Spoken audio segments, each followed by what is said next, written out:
Being cast as Scorpion in Mortal Kombat. Get over here!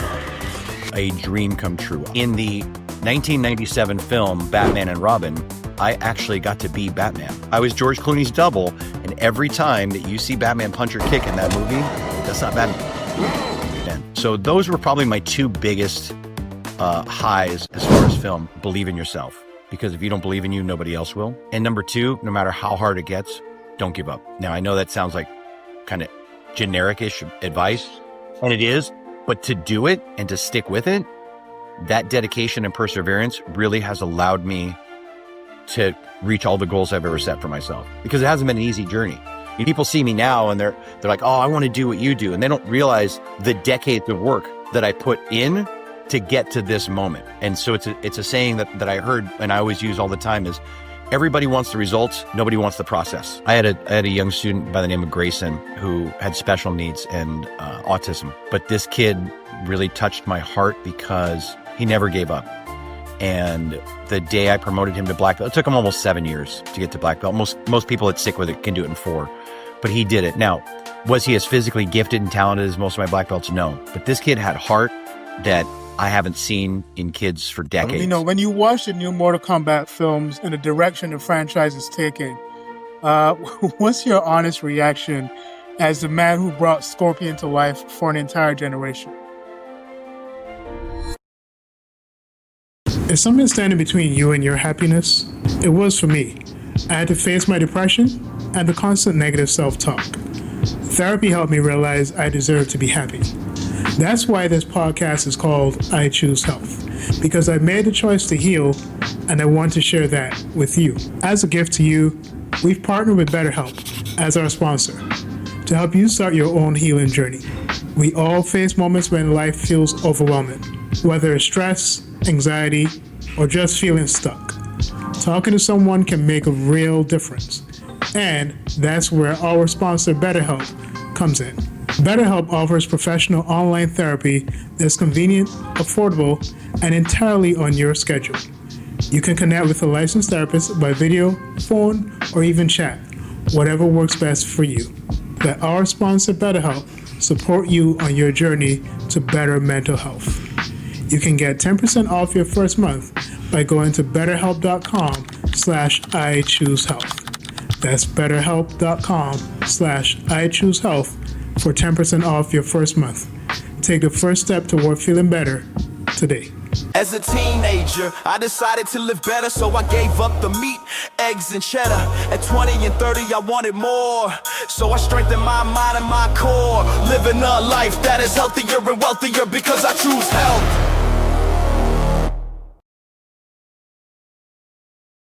This is still the I Choose Health podcast and the I Choose Fitness podcast. So, guys, today, yes, this is still the I Choose Health podcast. It is a health podcast, but we're going to the regions of the netherworld. We're going to the underworld today, because today we have with us the OG Scorpion from the 1995 Mortal Kombat movie, Chris Casamassa, with us here today. So this is going to be a great one, guys. I've been really looking forward to this. I know that my brother and I are going to be fanning out over this interview for the next couple of weeks, so we really appreciate this. And when I told Dre about this, Dre was definitely stoked about it as well. But Chris, I want to invite you to the show and thank you for coming on today.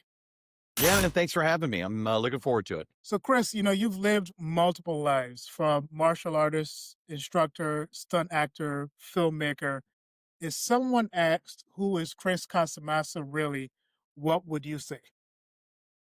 Well, I just give them four things: author, actor, entrepreneur, martial artist. Hey, as plain as day, right? Like, you know, as much as an open book, and that's perfect. That's who you are, right? That is who I am. It's actually interesting. You picked 4 back in the samurai arts. There was 4 pillar foundations of a samurai master, including calligraphy and gardening. So number 4 is interesting. Oh, man, thank you. And, you know, for people who don't know, can you walk us through the origins of Red Dragon Karate? And I believe I was looking into the history of it with Lou Casamassa, who I think is your father. You know, he built it. What made it different from every other dojo in America at the time? Well, we are widely classified as America's first mixed martial arts style. Now, today, I could throw a rock outside my front door and hit a mixed martial arts studio. He got his start when he was in the Marine Corps. He was stationed in Japan as a military police officer, and he got his first taste of martial arts over there by learning an art called judo. And he fell in love with it and studied at the Kodokan in Japan.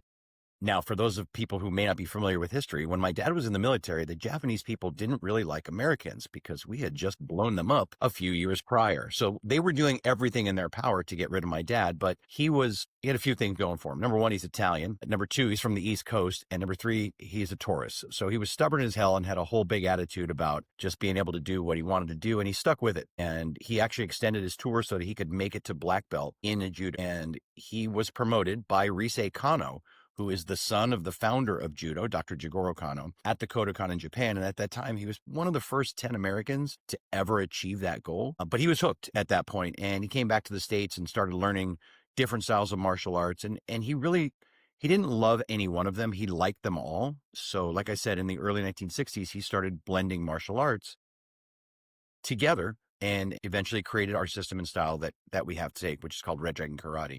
But for those of people that have been in the martial arts for a long time, like me, back in the day, there were a bunch of unwritten rules about having martial arts in America. And this was really the infancy of martial arts in America, coming from the Orient to the United States. But it was very regimentated as far as styles of martial arts. And what I mean is, especially on the East Coast, if you were a Japanese stylist, you were only allowed to teach Japanese style. If you were a Chinese stylist, you were only allowed to teach Chinese style, Korean, so on. So my dad kind of broke that rule a lot, and a lot of other martial artists didn't like what he was doing. There was also an unwritten rule that if other martial artists didn't like what you're doing, they would come into your studio and challenge you, kind of like you see in some of the old Kung Fu theater movies, and they would challenge you to a fight. And if you lost, well, you had to close your studio. Wow. Yeah. And now my dad, and I had a front row seat to all this. My dad had some amazing stories and things. And what I tell people is, listen, that happened. People challenged my dad. That was 1965. It's 2025. It's 60 years later, and we're still here. Yeah. My dad never lost. And wow. He would also do some evil stuff too. It's very crafty, I would say, not evil. But people would talk and they would know so-and-so is going to come challenge you and they don't like what you're doing. They want you to close your school. So what my dad would do is he would take a couple of his black belts and he'd put white belts on them. And then when the person came to challenge them, he would say, you know what, I'm going to fight you, but first fight my white belts. And if you can beat them, then I'll fight you. And of course, my dad's black belts were badass. And so they would just wipe these people out. And I always thought that was a really cool move. I'm like, yeah, Dad, way to go. Good move. He hustled them. Yeah, yeah. So that's kind of the birth origin story of Red Dragon Karate. And, my dad had 2 studios on the East Coast for a number of years. And then one day he finally got tired of the weather and basically did a Beverly Hillbillies, loaded up the station wagon, drove us across the country and said, we're going to California. He had met some people out here at a tournament on the East Coast, and they told him to come out to California. And we've been out here in Southern California ever since 1973, 72, 73, I think. That's an amazing story, man. Like, just being able to say, like, 60 years, you guys stood your ground, right? So that's 60 amazing. years, and now we've got 17 locations, and we're helping and impacting a lot of communities and helping a lot of people. What would you say has been the most powerful lesson your father has taught you? Something that still shapes how you train, teach, and live today? It's a great question, actually. And there's 2 things that I learned from my dad that really have always stuck with me. Number 1, believe in yourself, because if you don't believe in you, nobody else will. And number 2, no matter how hard it gets, don't give up. Now, I know that sounds like kind of generic-ish advice, and it is, but to do it and to stick with it, that dedication and perseverance really has allowed me to reach all the goals I've ever set for myself, because it hasn't been an easy journey. People see me now and they're like, oh, I want to do what you do. And they don't realize the decades of work that I put in to get to this moment. And so it's a saying that I heard and I always use all the time is everybody wants the results. Nobody wants the process. Right. And you can translate that into people who train in martial arts. Everyone wants to be a black belt, but when you put them through the process of becoming a black belt, so many people drop out and they quit and they give up because I want a black belt. They don't understand the hard work that it goes into and the dedication that it takes to become one. So I know you've maintained a high level stunt acting career for decades.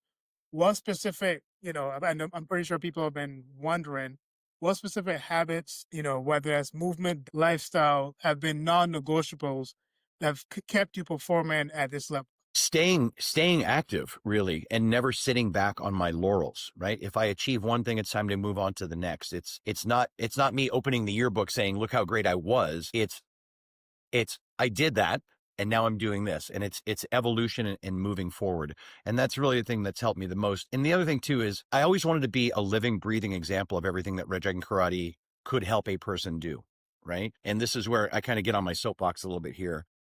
I'm a big opponent of martial arts masters who've let themselves go, who aren't in shape, who say they're teaching self-discipline and self-respect, but don't have enough of it for themselves to keep themselves in the best shape possible. I don't expect anyone to look like Arnold Schwarzenegger, right? You don't have to do that. But man, you got to take care of you, right? And if you're going to tell me, hey, I want you to drop and do 20 push-ups, you better be able to do them too, because I believe in leadership by example, right? I don't want to know about how great you were. I want to know what you're doing right now.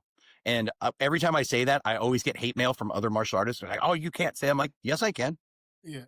Because that's what I believe. And I'm going to continue. Listen, I'm 60 years old. I'm in the best shape of my life. Your life only ends when you let it. So you just got to keep pushing forward, man. That's just my belief. I think that was one of the first things that led me to reach out to you, because I was just like, you were still in such great shape, even up until now. And I saw that photo you posted in your story where you posted like OG Scorpion and then like Scorpion now. Is that the same outfit from 1995? It's not. That outfit I do have my original outfit. It is in a glass case. It is in my office. I'm pointing at it right now. But that is a guy named Thomas McCarthy who does custom cosplay stuff. I sent him pictures of my actual costume so that he could dupe it out. There's been a lot of in the day, but his is the closest to the original ever. So that's the one I was wearing in the 2025 picture. Okay, got it. Now, was there ever a moment where injuries or burnout, fatigue challenged your longevity? Burnout, no, because I'm very blessed in this way that I love what I do. I mean, I honestly do.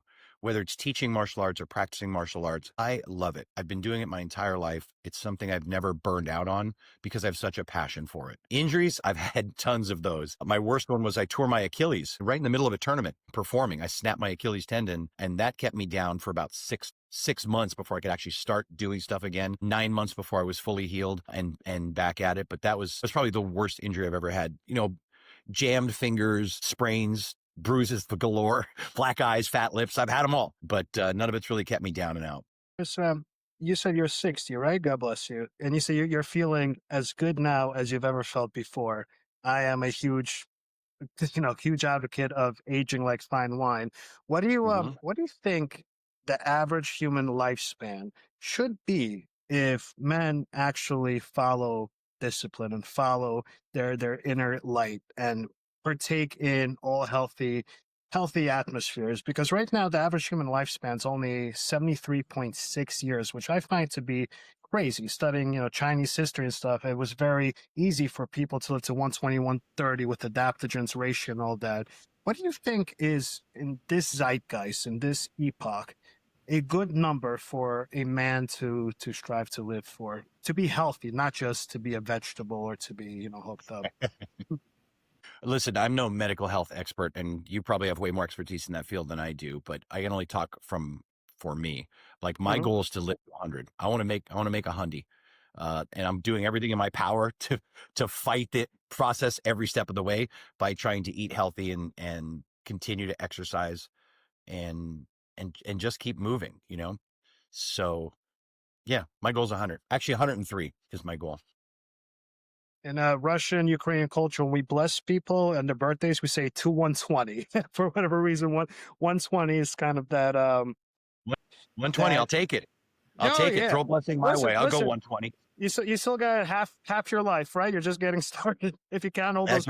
And I know we spoke about this yesterday. Do you feel that martial arts, as particularly the Red Dragon system, give you an edge in the stunt world that pure athletic training wouldn't have? Listen, I'm very prejudiced about our style of martial arts. I've had the opportunity to travel the world and meet some amazing martial artists and seen some great martial arts styles. And of course, I'm going to say this, but I haven't seen a style that compares to what we do anywhere on the planet yet. Doesn't mean there isn't. I just haven't seen it personally. And then my disclaimer is there are a ton of great martial arts styles. And really every martial arts style is great. It's just personal preference on having a well-rounded curriculum and syllabus. So do I think it gave me an advantage? For the film world, it gave me an incredible advantage because unless they're looking straight for a Shotokan stylist or a Taekwondo stylist or a Kung Fu practitioner, which most film studios aren't, they're looking for someone that can pull off the action that they need. It gave me an advantage, I believe. Yeah. Now, what's been the highest high of your entire career and the lowest low that almost made you walk away from all of this? Well, I'll tell you the highest high of two of them. One, being cast as Scorpion in Mortal Kombat was a dream come true. I've told the story a million times. I was a big fan of the video games, and my two favorite characters were Raiden and Scorpion in that order. Now it's not in that order anymore, but I used to drive my car to go to an arcade to put quarters in a machine to play the Mortal Kombat game. Like it was a thing back in the day. And so I was very familiar with both characters' moves because they were my favorite video game characters. So to have the honor to be cast as Scorpion was huge for me. My second biggest one is in the photo behind me. I don't know if you guys can see that, but in the 1997 film Batman and Robin, I actually got to be Batman. So I was George Clooney's double, and every time that you see Batman punch or kick in that movie, that's not Batman. That's me. And so at that time, I was one of maybe 20 people on the planet that's actually ever got to wear the real Batsuit.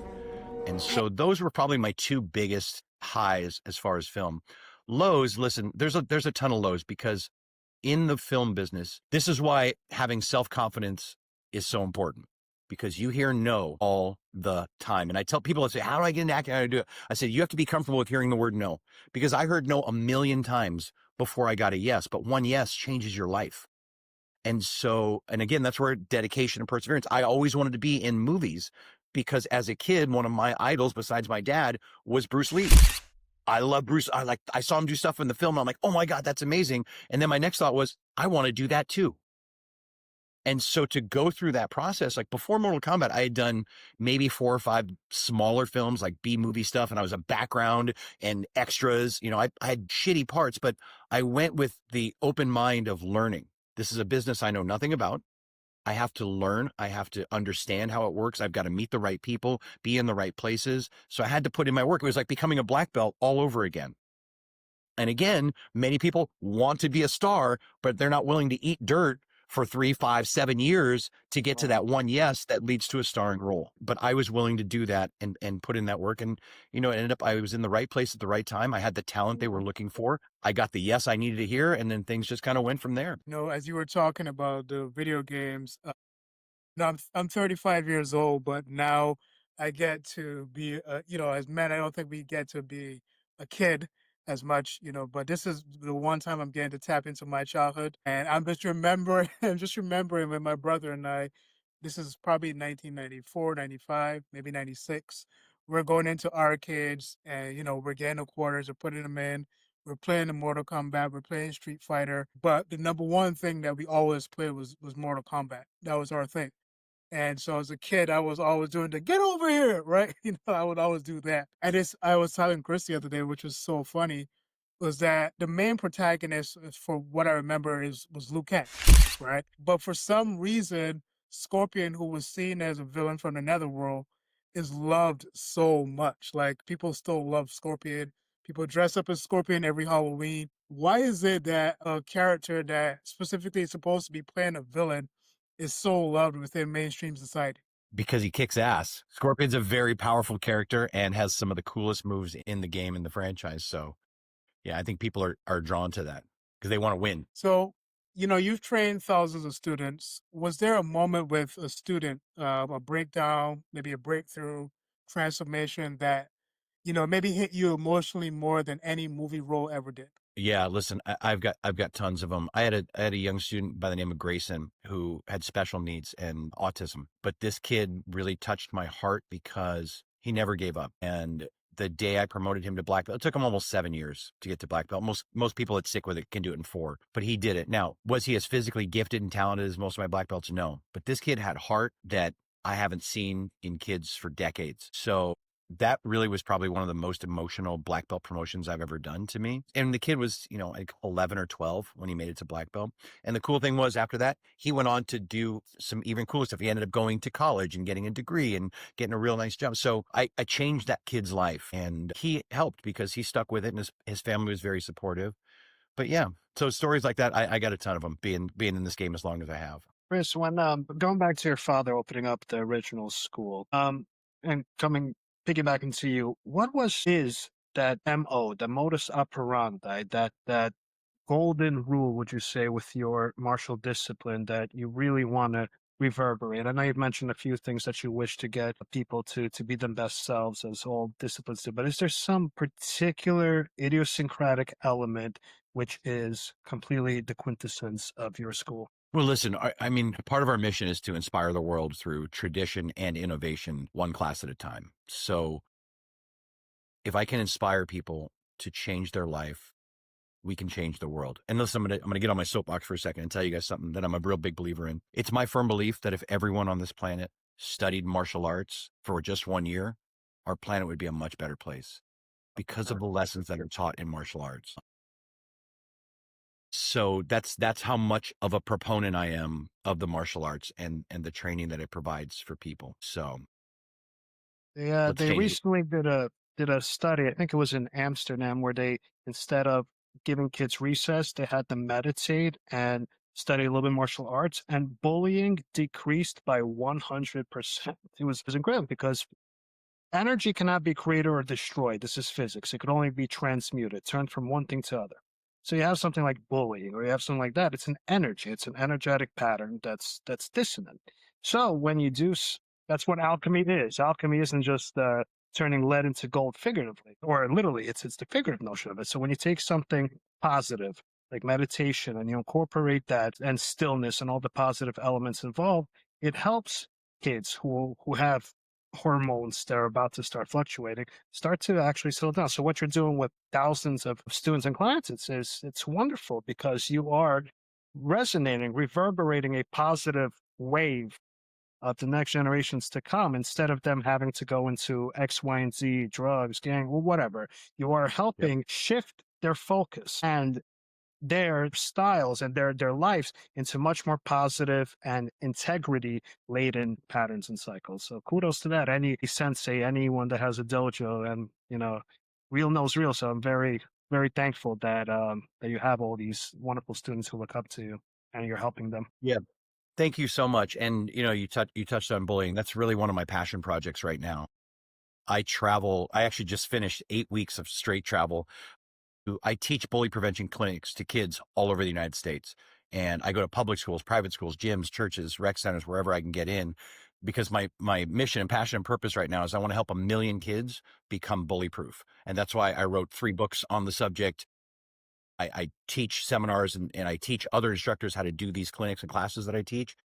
Right now, we've already impacted over 85,000 kids that have gone through the bully prevention system. I'm going to give myself a shameless plug. If you go to www.bully.org, you can get a ton of free resources. So if you're hearing my voice and your kid's getting bullied, or conversely, if your kid might be on the wrong path and becoming a bully, there's a ton of free resources that we just give out to parents and teachers and administrators so that they can help the kids that they serve be even better versions of themselves. That's amazing, man. I'm definitely want to be a part of that. So we'll probably be in contact later about that for sure. You've been a part of one of the most iconic franchises ever, and I remember watching Mortal Kombat not just one time. I mean, there were several times that I watched that film, and I can always remember the part where I think it's Katana and Liu Kang and the other characters are moving through this particular part of the show, and I'm like, no, like, don't go there because Reptile is going to get you over there, right? And so I wonder, I imagine for you, there was like a memorable moment for you. So what was your most memorable moment of filming Mortal Kombat? Well, as campy as this is going to sound, my favorite part was meeting Christopher Lambert, because I was a huge fan of The Highlander. It was one of my favorite movies.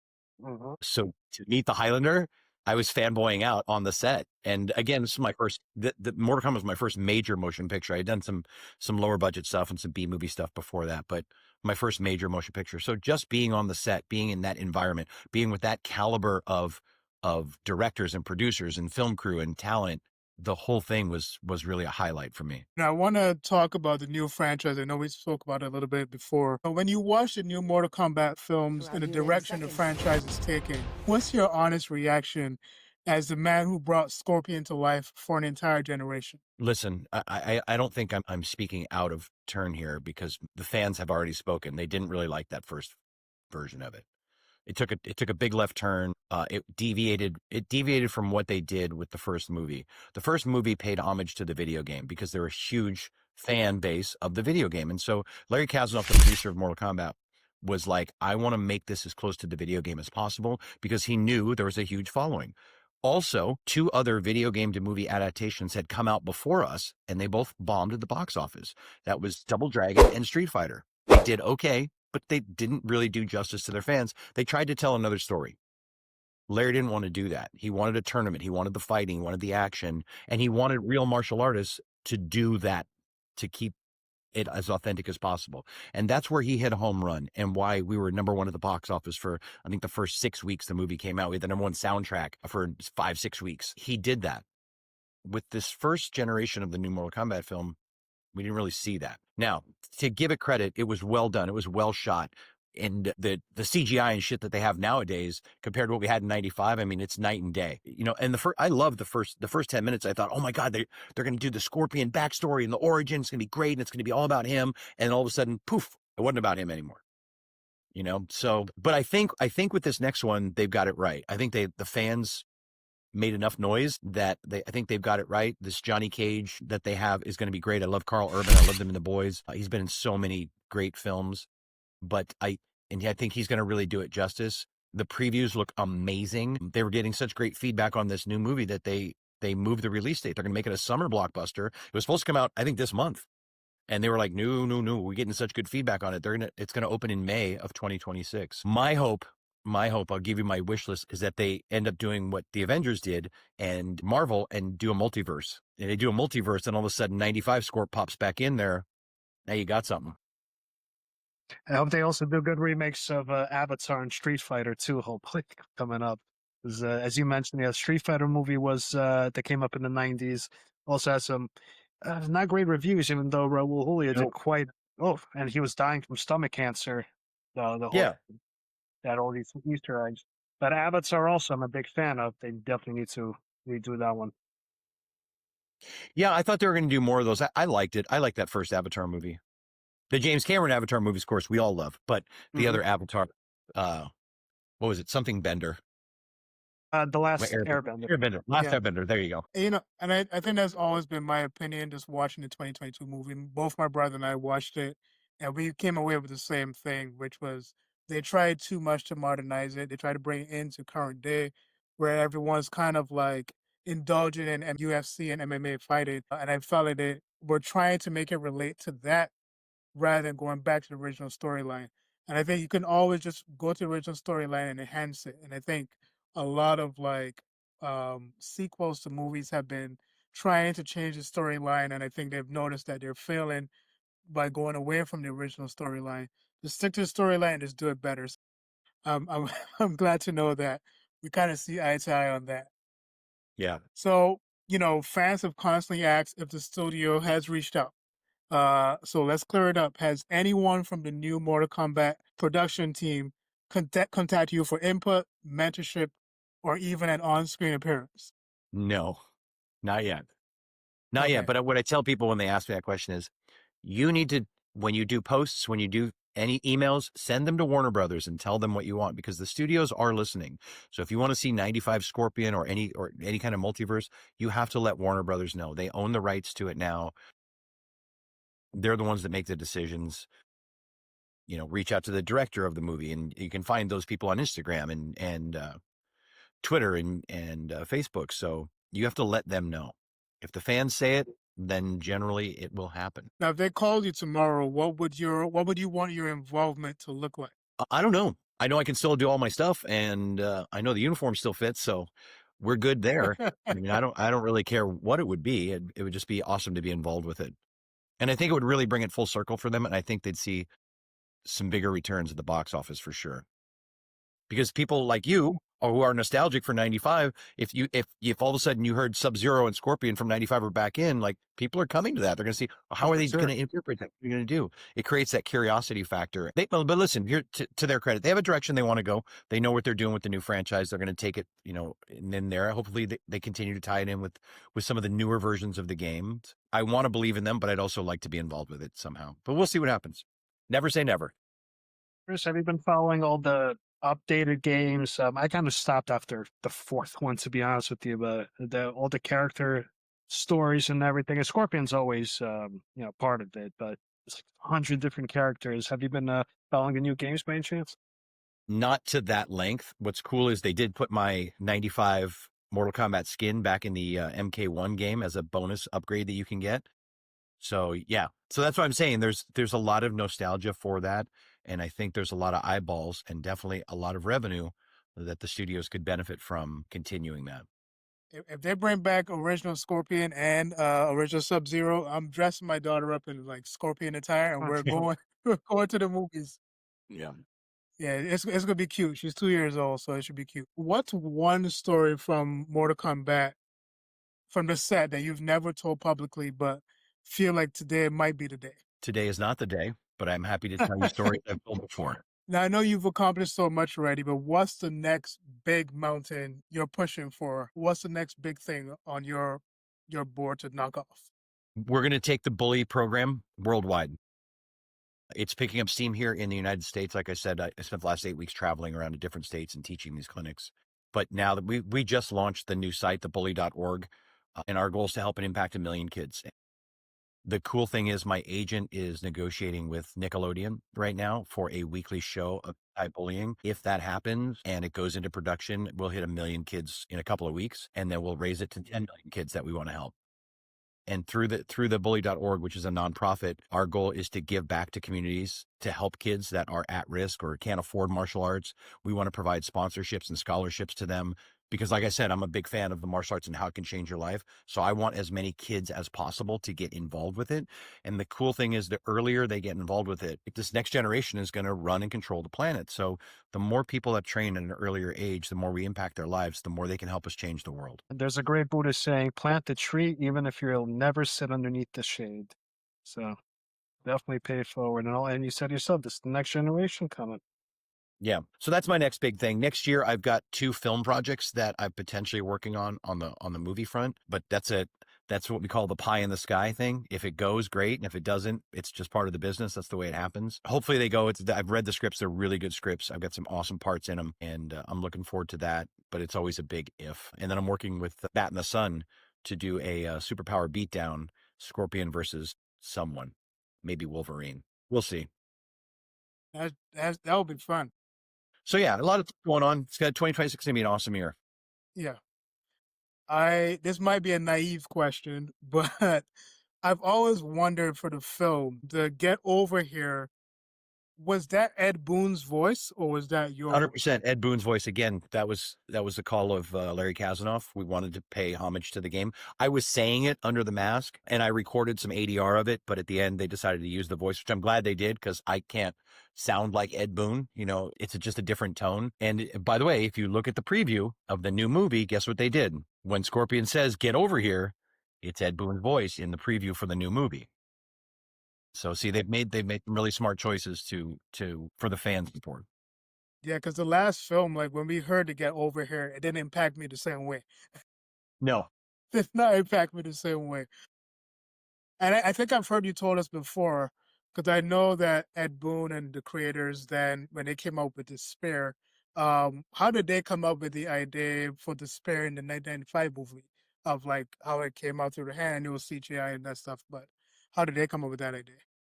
That you would have to ask them. I don't know how they came up with it or why, but it's maybe something to be a little more cinematic than just a spear coming out of my hand. And I think lastly, because I know you have some goals for the anti-bullying campaign, but what are your sights for Red Dragon Karate going forward in the coming years? My goal is to build us to 25 locations. We have 17 right now. So in the next 5 years, I'm looking to open 8 more locations to do that so that, again, we can impact more people in our local communities and help some business owners become successful entrepreneurs. That's the other big myth in the martial arts, that you're supposed to be a pauper. you're not supposed to make money teaching martial arts. Like, okay, like I've got a family to feed. I've got rent to pay and bills to do. So I deserve to be paid for what I do. And, I try and help educate martial arts school owners all over the country on stop giving it away for free because you deserve to be paid. Essentially, I went to school for 25 years to learn how to be a master instructor, right? If I was a doctor or a lawyer and I went to school for 8, 10, or 12 years and I did that profession, well, they're pretty well paid. Nobody's asking them to do it for free, So yeah, I'm trying to create successful entrepreneurs, people who share the passion that I have for the martial arts. And P.S., it's not all about taking for us. Like, we give back. The final quarter of every year is our give back campaigns. In October, we donated a ton of money to the Breast Cancer Foundation and to City of Hope. This month we're feeding the homeless, and we're taking food drives and helping people out. Next month we partner up with the U.S. Marine Corps and the Toys for Tots program. We give a U-Haul full of toys to the Marine Corps so they can distribute them to kids. So the more schools we open, the bigger impact in the communities that we can make, the more we can help people. So it's a win-win all the way around. Chris, just take this time to just plug the websites where we can find you and on social media so that people can definitely work with you.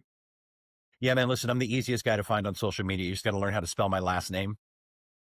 So it's pretty easy to do, but reddragonkarate.com is our martial arts studio site, and you can see about our give back campaigns and things that we do there. Bully.org is our nonprofit bully prevention website, and then my website, which is just my name, chriscasamassa.com. Easy to find me, easy to help, easy to support, and looking forward to it. Chris, Andre, I just want to thank you guys for doing this, for also fulfilling a dream of mine I didn't know I had, but thankful for this. This was great. There's so much that we learned, from life lessons to just in terms of longevity and how to maintain. I always tell people, like, my goal is to look like Lenny Kravitz by the time I'm 60. You look fantastic. Yeah, like the way that guy looks at 60 doesn't make any sense, but he looks amazing. Right. So that's one of my It can be goals. done, but it's a lot of hard work. Listen, man, thanks for having me on the show. By the way, for all your listeners, send all the hate mail to Stefan Alessi. Do not send it to me. But yeah, man, thank you. I appreciate you letting me get my message out. It's been great, Dre. It was nice meeting you as well, my man. Kudos for all the wonderful stuff you're doing. I look forward to seeing you expand and evolve in every facet. Thank you. Appreciate it, guys. All right, guys. Well, again, this is the I Choose Health podcast and the IT Fitness Podcast. There we go. Just remind you that choosing health is about choosing power, possibility, and purpose. All right, and guys, I'm just gonna do it once. Get over here. There you go. You got it, man. You're All right, hired. guys. Hey, I'll just do the voice. I can't do the moves. But guys, All right, one more. Flawless victory. There we go. There you go. You got it. All right, take care, guys. Thank you so much. Welcome to week 33 of 56 Choices. This week, we're set to set a monthly goal and break it into weekly tasks. Most people overestimate what they can get done in a day and underestimate what they can accomplish in 30 days. The key is simple. Set one meaningful monthly goal, then break it into 4 weekly measurable actions. Here's why it works. Research from the American Psychological Association shows that people who break large goals into smaller, specific tasks experience higher motivation and significantly better follow-through. This is because each small win triggers a dopamine release, which reinforces consistency and reduces overwhelm. Goal-setting studies at Dominican University also found that writing down goals and creating weekly action steps increases success rates by over 40%. These small weekly steps compound into massive progress. Your month is a staircase. Climb it intentionally.